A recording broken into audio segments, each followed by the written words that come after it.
नमस्कार दोस्तों, आज मैं आपको सुनाऊंगा दुल्हन और भिखारी, एक प्रेरणादायक कहानी। रवि और प्रिया की नई नई शादी हुई थी।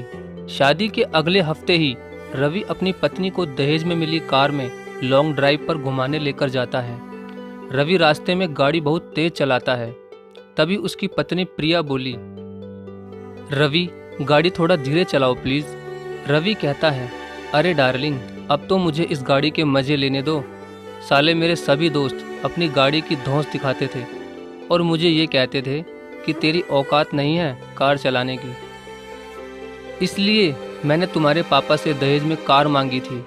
तब प्रिया कहती है, रवि अब तुम्हें गाड़ी मिल गई है, मगर गाड़ी को थोड़ा धीरे चलाओ प्लीज़। मगर रवि ने प्रिया की बात नहीं मानी और गाड़ी को और तेज चलाने लगा। तभी अचानक रवि की कार के आगे एक भिखारी आ गया और वो एक्सीडेंट से बाल बाल बच गया। तब रवि गाड़ी से उतरकर भिखारी से उल्टा सीधा कहता है और ये भी कहता है कि तुम जैसे भिखारियों ने ही हमारा देश बर्बाद कर रखा है। और बाद में उस भिखारी को धक्का देते हुए कहता है कि कहीं और जाकर भीख मांग। तभी प्रिया गुस्से में गाड़ी से बाहर निकलती है और उस भिखारी को संभालते हुए साइड में दीवार के पास बिठा देती है।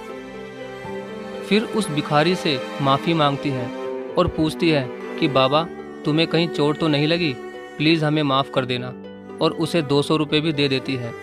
तभी अचानक रवि उसका हाथ पकड़कर उसे गाड़ी में बिठा देता है और रवि प्रिया से कहता है कि तुम जैसे लोग ही ऐसे भिखारियों को बढ़ावा देते हो, ऐसे लोगों को ज़्यादा मुंह नहीं लगाना चाहिए।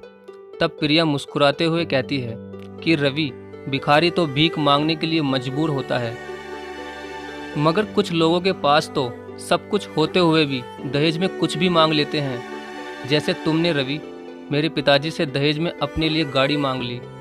अब बताओ रवि, भिखारी कौन हुआ, तुम या वो गरीब?